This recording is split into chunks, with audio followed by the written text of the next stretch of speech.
안녕하세요. 이기련 변호사입니다.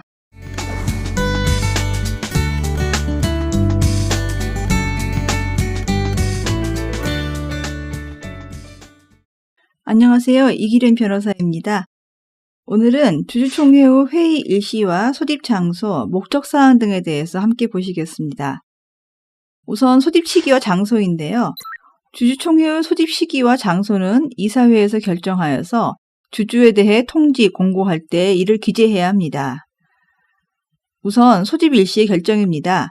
상법상 주주 명부의 폐쇄 기간 또는 기준일의 결정 시기의 제한 때문에 정기 주주총회는 매 결산기 후 3월 내에 개최해야 합니다. 회의 일시는 주주의 편의를 최대한 고려해야 하며 예를 들어 특별한 사정 없이 공휴일에 소집하거나 새벽 또는 심야에 소집한다면 소집 절차가 현저하게 불공정한 경우에 해당할 수 있습니다.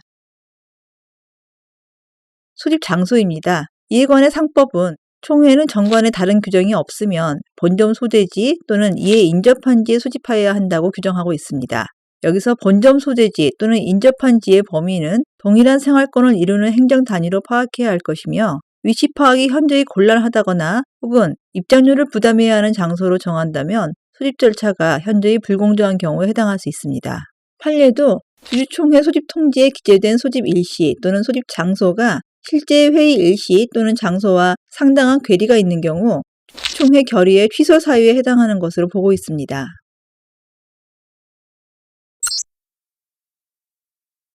네, 관련 사례의 사실관계를 정리해보면 주식회사 K은행은 2000년 2월 25일경 이사회를 개최하여 재무제표 승인, 정관 변경, 이사 선임, 이사 보수 한도 승인, 주식 매수 선택권 부여 등을 의원으로 하는 정기주주총회를 개최하기로 결의하였습니다. 이에 따라 K은행은 같은 해 3월 3일 소집 통지 및 공고를 하였습니다. 그런데 K은행의 노동조합원 약 300여 명은 주주총회에서 선임될 해당 이사가 소위 낙하산 관치금융이사라는 이유로 정기주주총회 개최를 저지함으로써 이사 선임을 막으려고 하였습니다. 이에 따라 노동조합은 주주총회 일시로 소집 통지된 2000년 3월 18일 10시경 이전부터 회의실 출입구, 복도, 계단 및 승강기 등을 점거한 채 주주들의 입장만을 허용하고 주주총회 의장인 피고은행 은행장 직무대행인 상무를 비롯한 등기된 상무이사들의 입장을 저지하였습니다. 주주총회 일시로 소집 통지된 시간을 넘겨서도 주주총회는 개회조차 되지 못하였고 그 후에도 노동조합원 등과 K은행 간에는 주주총회 개회에 관한 수차례의 협의가 있었고 의장의 총회장소 진입 시도가 있었으나 모두 실패하였습니다. 그 과정에서 14층 회의실에 입장하여 주주총회 개회를 기다리던 일부 주주들은 귀가하기도 하였는데 주주총회 의장은 같은 날 22시경 K은행의 임원들과의 협의를 거쳐 주주총회 소집 장소를 14층 회의실에서 6층 은행장 직무대행실로 변경하게 되었습니다. 그런데 그때까지 14층 회의실에서 주주총회 개회를 기다리고 있던 일부 주주들에게는 그러한 사실을 미처 통지하지 못한 상태에서 주주총회를 개최하였고 결국 위 각 안건이 모두 원안대로 통과된 후 22시 20분경 이 사건 주주총회는 폐회되었습니다. 한편 K은행의 발행주식 총수는 3억 3천만 주가 넘었는데 K은행의 보통주 7주를 가진 X가 주주총회의 장소와 시간을 일방적으로 변경하였다는 것을 이유로 주주총회 소집 절차의 적법성을 다투고 있습니다.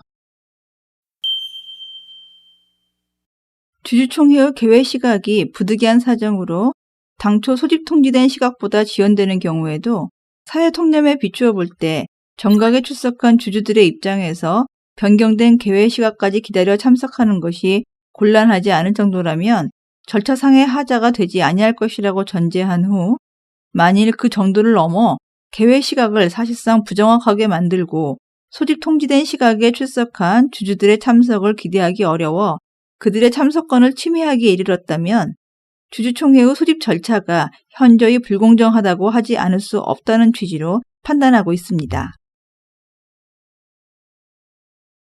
이 사안과 관련하여 K은행 노동조합원 등의 방해 행위로 인하여 소집 통지된 시각에 그 소집 장소에서 주주총회를 개회할 수 없었던 사정은 인정되나 소집 통지된 시각 이후 언제 개회될지 알 수 없는 불확정한 상태가 지속되다가 12시간이 경과한 같은 날 22시 15분경 주주총회가 개회된 것이라면 이미 사회 통념상 당초 개회 시각에 출석하였던 주주들의 참석을 기대할 수 없어 이들의 참석권을 침해하였다 할 것이고, 또한 그나마 같은 날 22시 15분까지 개회를 기다리고 있던 일반 주주들에게 소집 장소가 변경되었다는 통지마저 제대로 이루어지지 아니하였다는 것이므로 이 사건 주주총회의 소집 절차는 일부 주주에 대하여 주주총회 참석의 기회를 박탈함으로써 현저하게 불공정하였다 할 것이라고 판시하여 부득이한 사정으로 주주총회의 개회 시간 또는 소집 장소를 변경한 경우에 소집 절차의 적법성 판단 기준은 주주에게 총회의 참석 기회를 실질적으로 부여했는지가 된다는 점을 밝히고 있습니다.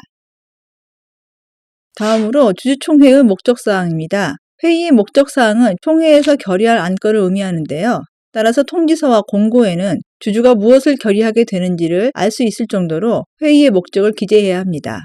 예를 들어 이사 선임의 건, 감사 선임의 건, 재무제표 승인의 건 등과 같습니다. 한편 정관 변경이나 자본금 감소, 회사 합병 등 특별 결의사항을 다룰 주주총회를 소집하는 경우라면 의안의 요령도 함께 기재해야 합니다. 의안의 요령이란 결의할 주요 내용을 말하며 예를 들어 정관을 변경하는 경우라면 변경할 규정, 변경될 내용 등이 표시되어야 한다는 것입니다. 일반적으로 주주총회의 소집 통지서에는 결의사항에 앞서 보고사항을 기재하고 있습니다. 예를 들어 감사보고 혹은 영업보고 등이 그것이며 회사 합병보고와 같은 사항은 회의 목적사항에 필수적으로 기재하는 경우도 있습니다. 다음으로 주주총회의 회의 목적과 결의 범위인데요. 주주에게 통지, 공고된 회의의 목적은 당해 주주총회에서 결의할 사항의 범위를 제약합니다. 즉, 주주총회는 통지, 공고된 목적 이외의 사항에 대해 결의할 수 없습니다. 따라서 정관 변경을 위해 소집된 총회에서 자본금 증가를 결의하는 것, 재무제표 승인이 안건인 회의에서 감사를 선임하는 것 등은 허용되지 않습니다. 이처럼 목적 외의 결의는 참석 주주 전원의 동의가 있더라도 효력이 없습니다. 다만 회의 목적사항의 전부 또는 일부의 철회가 가능하며 동일성이 유지되는 범위라면 목적사항의 일부 또는 전부의 수정도 가능합니다. 실제 회사 실무에서는 여러 개의 의안이 있을 때는 순번을 붙이는 것이 일반적이고 이 순번에 따라 의안은 상정, 심의하게 됩니다.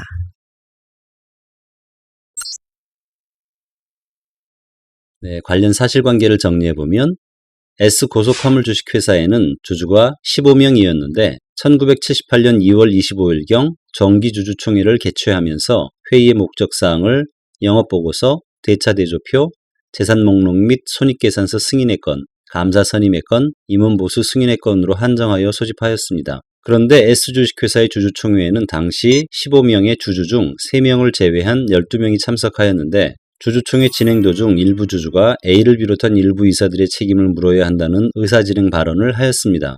이에 이사 A는 주주총회는 부의된 안건 이외에는 논하지 않는다는 의견을 말하면서 사퇴 의사를 밝힌 다른 이사들과 함께 총회 결의사항에 따르겠다는 의견을 밝히고는 회의장에서 퇴장하였습니다. 한편 당시 S주식회사의 대표이사였던 주주총회 의장은 주주 전원의 동의가 있으면 회의 목적사항이 아닌 안건도 의안으로 부의할 수 있다고 판단하고 A를 포함한 이사 2명의 사퇴와 해임 보선 등의 의안 부의와 그 결의에 관해 무기명 투표에 붙였습니다. 그 결과 출석 주주 10명의 전원 찬성으로 A를 비롯한 이사 1인을 해임하는 결의를 하고 이어서 A 등을 회의장에 입장시킨 다음 후임 이사들을 선임하였습니다. 판례는 상법의 규정에 의하면 주주총회를 소집함에 있어서는 회의의 목적사항을 기재하여 서면으로 그 통지를 발송하게 되어 있으므로 주주총회에 있어서는 원칙적으로 주주총회 소집을 함에 있어서 회의의 목적사항으로 한 것 이외에는 결의할 수 없는 것이며 이에 위배하여 목적사항 이외의 안건을 부의하여 결의하였다면 특별한 사정이 없는 한 상법 소정의 총회의 소집 절차 또는 결의 방법이 법령에 위반하는 것으로 보아야 할 것이라고 전제하면서 이 사안과 관련하여 1978년 2월 25일자 개최된 피고회사 주주총회에서 A 등을 이사에서 해임하고 B, C를 이사로 선임한 결의는 그 주주총회를 소집함에 있어서 서면으로 통지한 회의 목적사항이 아닌 의안에 관한 결의로서 주주총회의 소집 절차 또는 결의 방법이 법령에 위반하는 것에 해당한다는 취지로 판단한 후에 S주식회사 정관에 미리 주주에게 통지한 회의의 목적사항 이외에는 결의를 하지 못하나 주주 전원의 동의가 있는 경우 그러하지 아니하다라는 규정 중 주주 전원의 의미에 대해서 위 정관상의 주주 전원이란 출석 주주 전원을 의미하는 것이 아니고 재적 주주 전원을 의미하는 것으로 보아야 한다 할 것이라고 판단하였습니다. 따라서 법원은 사항과 같이 주주총회의 안건으로 부의된 바에 따라 결의된 이사 해임 및 보선의 안의 결의는 재적 주주 전원의 동의가 없어 부적법하다고 보았고, 이것은 설령 A가 위 주주총회에 참석하여 결의에 가담했다 해도 마찬가지라는 취지로 보고 있습니다. 이상과 같이 주주총회의 소집 일시와 장소 및 회의의 목적사항과 관련한 내용을 살펴보았습니다. 소유와 경영이 분리되는 주식회사의 운영 원리상 평소 경영에 참가할 기회가 없는 주주에게 있어 주주총회에 참석하여 자신의 의사를 표현하는 기회를 갖는 것은 중요한 의미가 있습니다. 주주총회의 회의 일시나 장소를 일방적으로 변경한다거나 혹은 미리 소집 통지된 회의 안건 외의 사항을 부의하고 결의하는 것은 허용되지 않는다고 판단한 법원의 입장은 이런 점에서 충분히 이해할 수 있다고 하겠습니다.